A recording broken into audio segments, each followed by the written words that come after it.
Que el Señor les bendiga, mis queridos hermanos. Ahora voy a estar abordando el tema identidad doctrinal.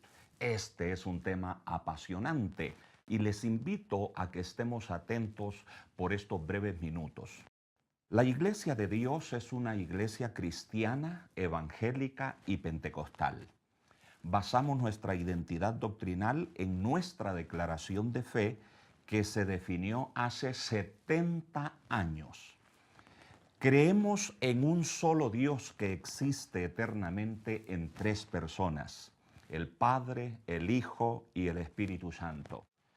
Creemos que Dios se revela de manera general en su creación y en la historia, y de manera especial en la Biblia, que es la infalible palabra de Dios inspirada por el Espíritu Santo. Sostenemos que todos los seres humanos hemos pecado, pero Dios ha provisto salvación para todos aquellos que se arrepienten y por la fe reciben a Jesucristo como su único y suficiente Salvador. Creemos que al arrepentirnos de nuestros pecados y recibir por la fe a Jesucristo como nuestro Señor y Salvador, Dios por su gracia nos perdona, nos declara justos y nos recibe como sus hijos. La sangre de Cristo nos limpia de todo pecado y el Espíritu Santo nos regenera haciéndonos nacer de nuevo.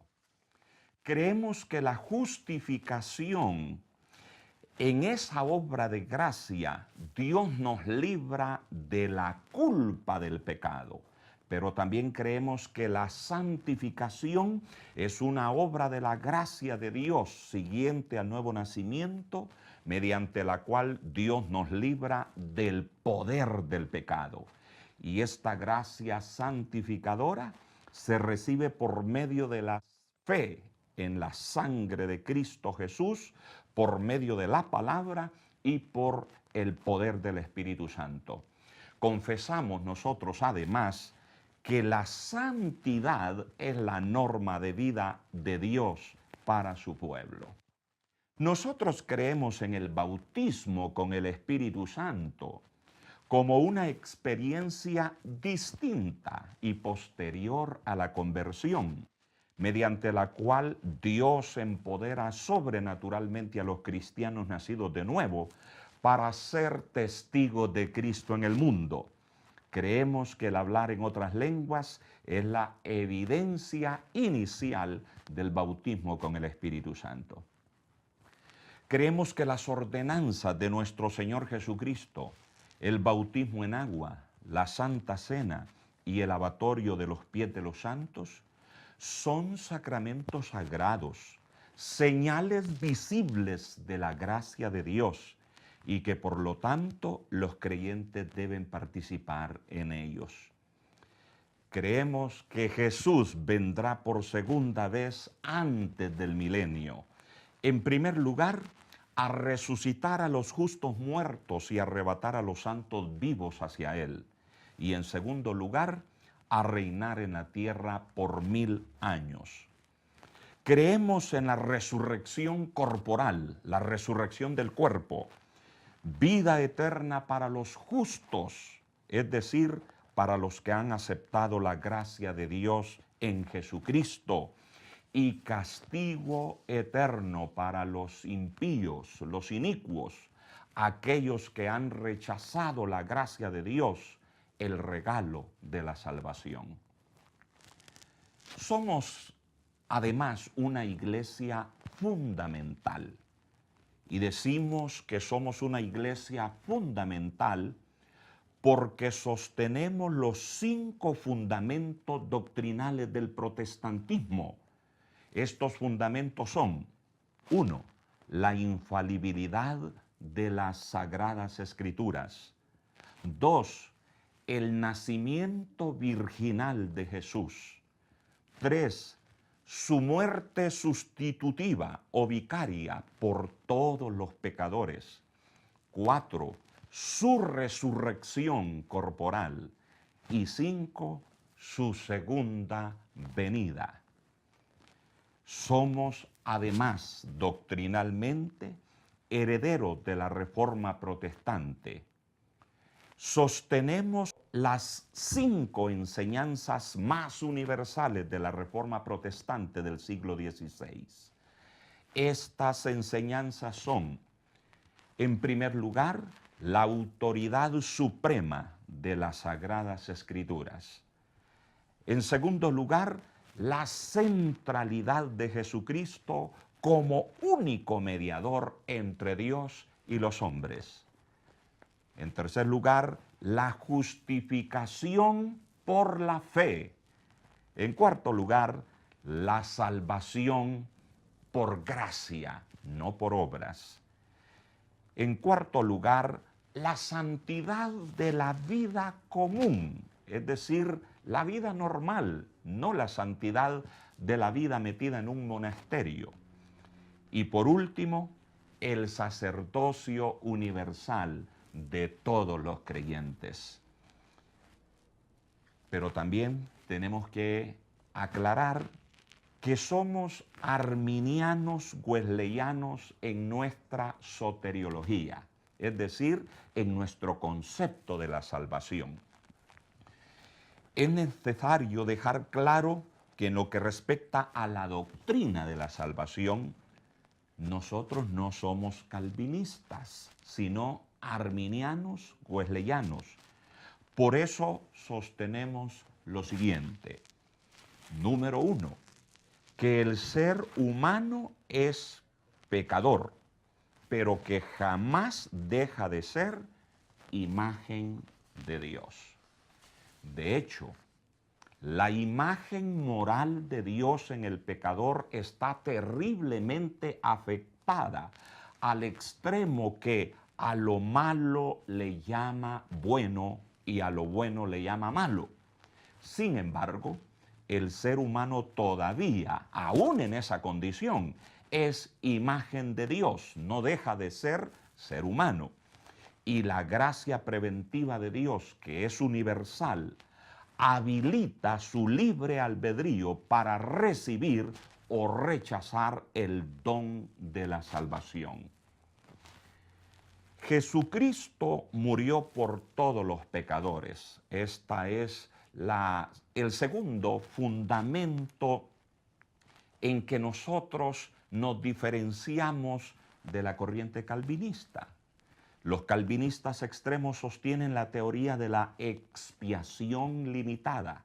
Es decir, Jesucristo, dicen ellos, no murió por todos los pecadores, sino solo por los electos o elegidos. Nosotros, hermanos míos, sostenemos que el sacrificio de Jesucristo en la cruz del Calvario fue por todos los pecadores, pero se hace eficiente solo en aquellos que creen y lo reciben por la fe. Otro punto sumamente importante es la predestinación, la doctrina de la predestinación. Los calvinistas extremos sostienen que Dios, desde antes de la creación del mundo y la caída del hombre, ya Él había decretado la salvación para unos y la condenación para otros. A esto le llaman doble predestinación o predestinación incondicional.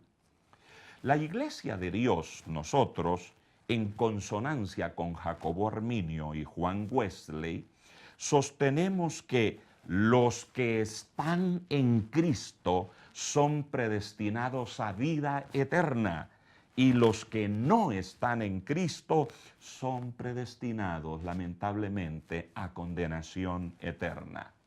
Es decir, sí hay una predestinación. Dios en su soberanía ha decretado que quienes reciban a Jesucristo son salvos y quienes rechacen a Jesucristo son condenados. La salvación es un don de Dios disponible para todos. Quienes aceptan ese don de Dios son salvos. Los que lo rechazan son condenados. Esto lleva implícito el libre albedrío del ser humano. La soberanía de Dios y la libertad humana no están en conflicto. Luego tenemos el concepto de la gracia de Dios. Somos salvos por gracia y esto es don de Dios. Sin embargo, los calvinistas hablan de la gracia irresistible de Dios, es decir, los electos o predestinados para la salvación no pueden rechazar la gracia salvadora de Dios aunque quieran hacerlo. Dicho en otras palabras, si Dios decretó salvar a una persona, esa persona va a ser salva, sí o sí, porque Dios así lo determinó. En este caso, la voluntad y libertad humana quedan absolutamente anuladas. La gracia de Dios, entonces, no es una invitación amorosa al pecador, sino una invasión y violación de su voluntad. Luego tenemos la doctrina de la seguridad eterna. En el sistema calvinista cabe la expresión salvo, siempre salvo. No es posible por ninguna causa que un elegido quede fuera de la gracia salvadora de Dios. No es posible caer de la gracia o apartarse de Cristo. Entonces, ¿por qué la Biblia habla de la apostasía? Un apóstata es una persona que estuvo en Cristo y se apartó de Él. Nosotros, en la Iglesia de Dios, sostenemos que la seguridad de la salvación radica en estar en Cristo, porque ninguna condenación hay para los que están en Cristo. Pero si una persona se aparta de Cristo, pierde la salvación, porque aparte de Cristo no hay salvación. No estamos diciendo que por cometer un pecado se pierde la salvación. La Escritura dice, hijitos, no pequéis, pero si alguno hubiere pecado, abogado tenemos para con el Padre, a Cristo Jesús. Luego también la Escritura dice, si confesamos nuestros pecados, Él es fiel y justo para perdonar nuestros pecados y limpiarnos de toda maldad.